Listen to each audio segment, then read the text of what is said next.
Welcome to the credits video. Or let's play Contrast, I guess.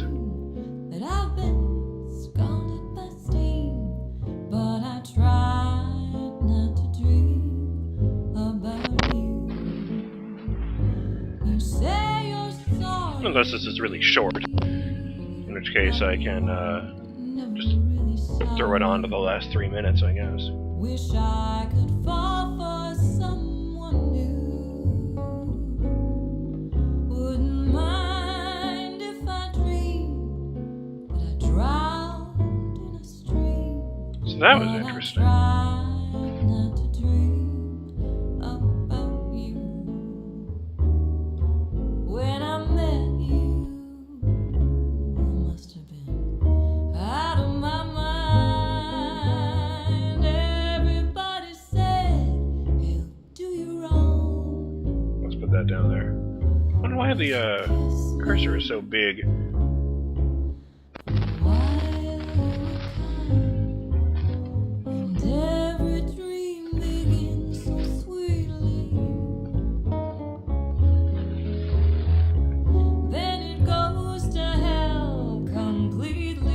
This is where I'm supposed to be talking about my feelings on the game, but I feel like I'd be interrupting this beautiful song.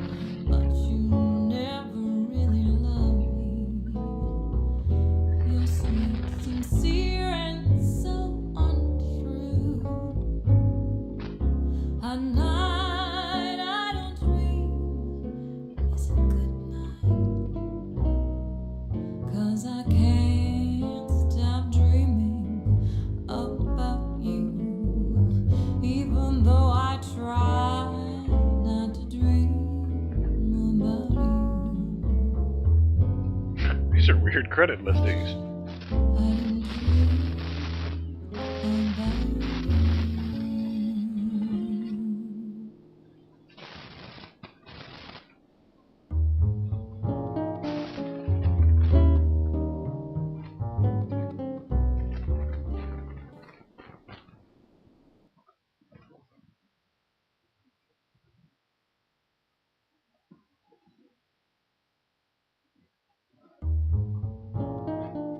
Alright, yeah, main menu.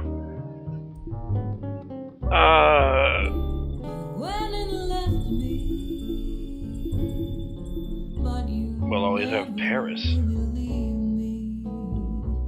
No matter what.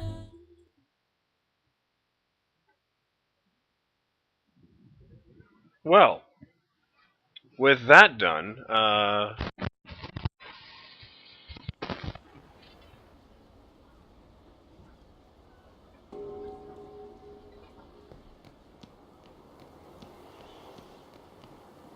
okay, so I thought that might be an epilogue, but...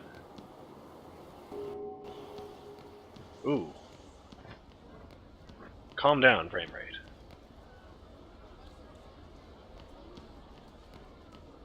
Let's wander off and...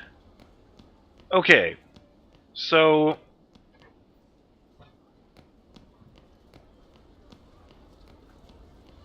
This wasn't a perfect game by any stretch of the imagination. It definitely had its own share of issues.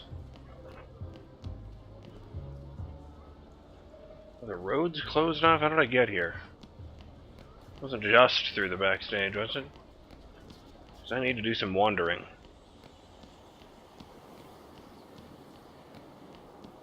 Alright, fine.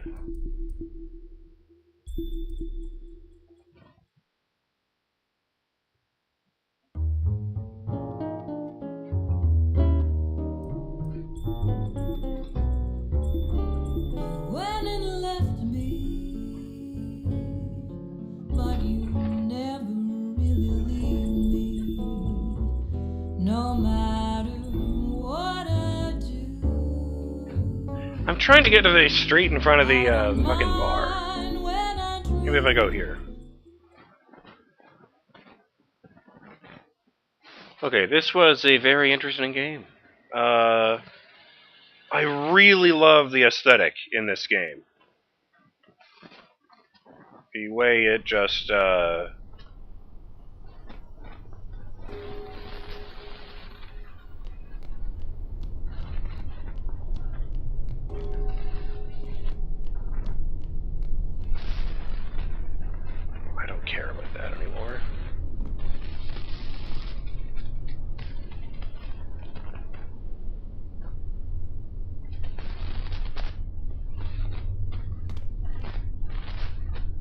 Oh, right.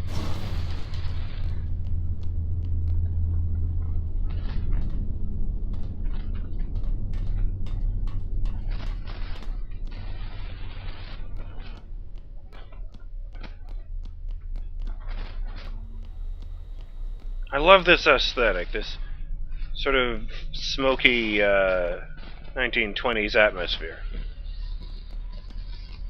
You know, I realized by glancing at the playlist screens that this game takes place during the... Assuming it is 1923, this game takes place during the same year as Clive Barker's Undying, not just the same decade. So, you know, that's really funny to me, given how different the tone of the two games is.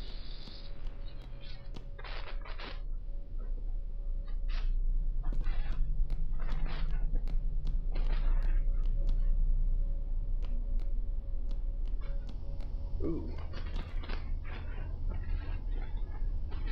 What? Achievement unlocked, not that kind of game? Unlocked and the player tries to enter the XXX door. Okay, that's pretty funny. I really like that. Dirty 24 hours. Okay, that's really funny. I love that. But yeah,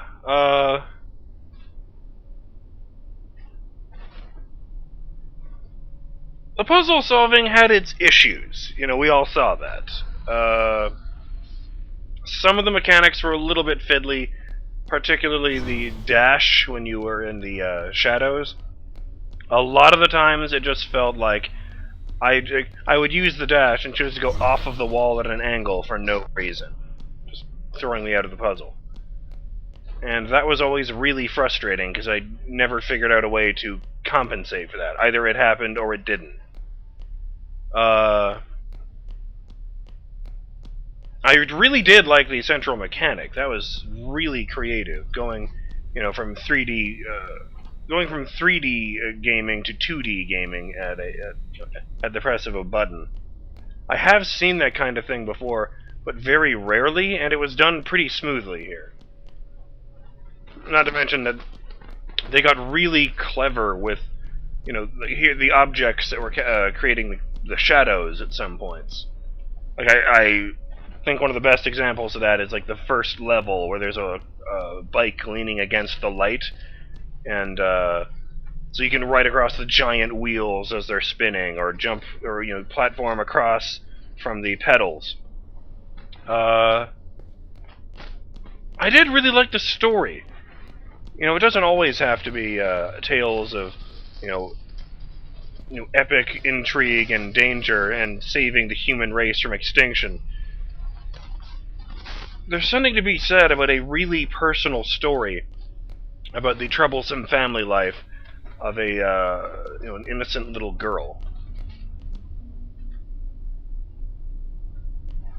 And I really liked those twists toward the end regarding the nature of Dawn's reality. I guess I was right about it being the last scene, though. I'm not sure how I'm going to handle the editing here. I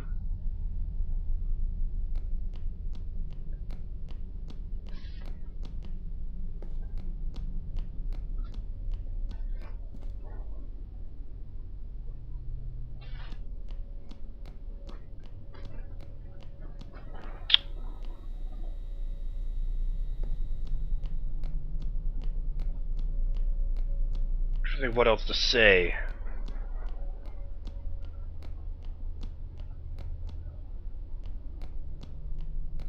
I think with the specific exception of that last one with moving stuff around to the spotlights, they were pretty good about helping you understand all the mechanics.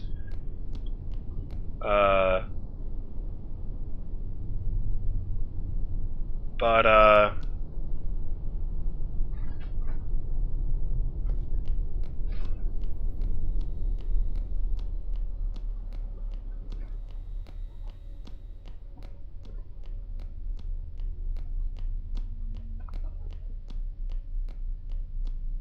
I don't know what the butt was going to be. I can't remember. Okay, stop running around and think, man. Think about things to say. The soundtrack is beautiful. Loved that. Something really classy about cabaret music. I've always, I don't know. It's like the whole world is nostalgic for it, even though it was 60 years before I was born. Wait a minute. Did I not get the Finn achievement? I guess I'll take a look at those. It's something we can do. Oh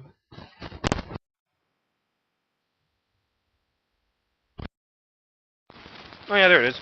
Finn unlocks when the player completes the game. Sorry about that. Just remembered that I had disabled the cursor being appearing on the recording, unless it's an in-game cursor like the one from this game. But you kind of need a mouse pointer to do these bits with the achievements. Yeah, Finn unlocks when the player completes the game. That's what I didn't get. Oh. Now that's thinking with shadows, unlocked when the player clears the void jump on their first attempt. And one hidden achievement. Oh yeah, I guess, where was it? My God, it's full of stars. Unlocked when the player falls into the void on their way to the cinema. So, that kind of sucks. I guess those two achievements are mutually exclusive, and I just kind of threw myself in.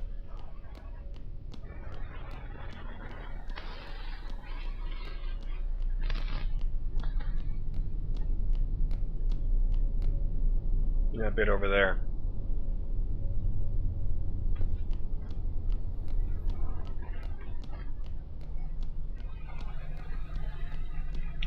The game was really short, I'll say that, as far as our standards go. But, there's something nice about, it didn't overstay its welcome, I think the term is. It's short and sweet. It presented an interesting story and a fun little set of mechanics. I kind of like the way it by just throwing up a bunch of new questions about the nature of Dawn's reality and her relationship with Vincenzo. Like, oh yeah, he can totally interact with the shadow world too. Kind of open-ended. I like that. I don't know that this game needs a sequel, but if they made one, I would probably play it. What else is there to say? Well, this is always, difficult for me to judge. This is always difficult for me to say at the end of a puzzle game. Whether I recommend the game or not, because, well, it's a puzzle game. The whole thing is the puzzles, and if you're listening to this, it's because you just watched me solve all the puzzles in the game. But, theoretically, if you get some kind of head injury, so you only remember this credits video, then yes. I recommend you play Contrast. It's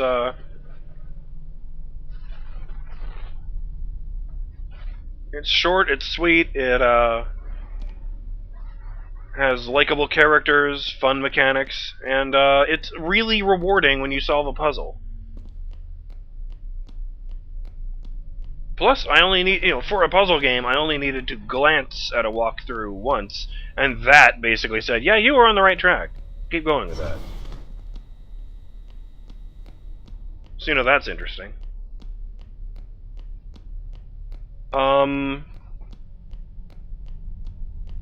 Plus, hey, I don't know if you guys have noticed, but I didn't murder a single person during this playthrough.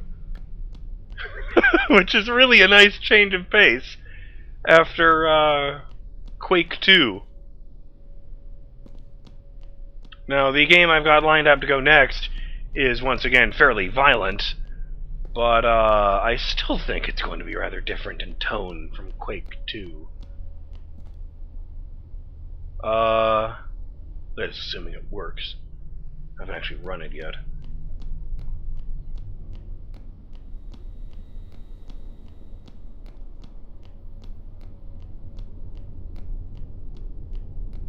Oh yeah, again, aside from some of the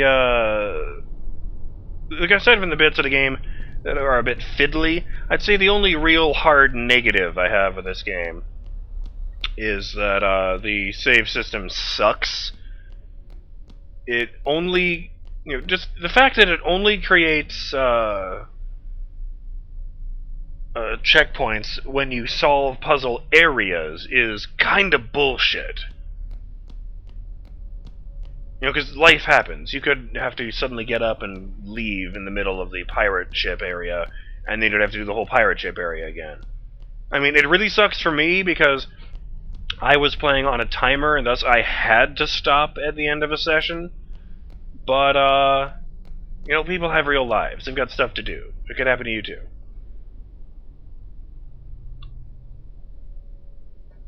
But that isn't enough to hold it down, so yeah.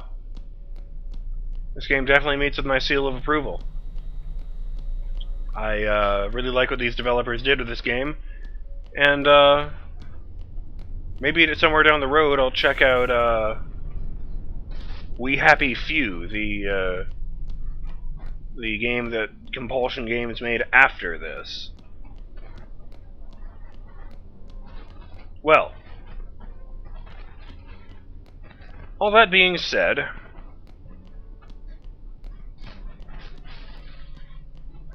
I'd say we're done here. Oh yeah.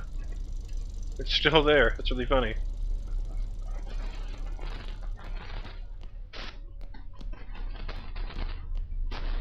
Let's go out in front of the ghost node so we can be classy here. I'm BurningDogFace, and on behalf of myself, Dawn, Didi, Cat, Johnny Fenris, and yeah, even Vincenzo the Amazing, I thank you for joining me for Let's Play Contrast. I hope you've enjoyed yourselves, and I hope you'll join me for my next video series. Until then, have yourselves a great day. Later!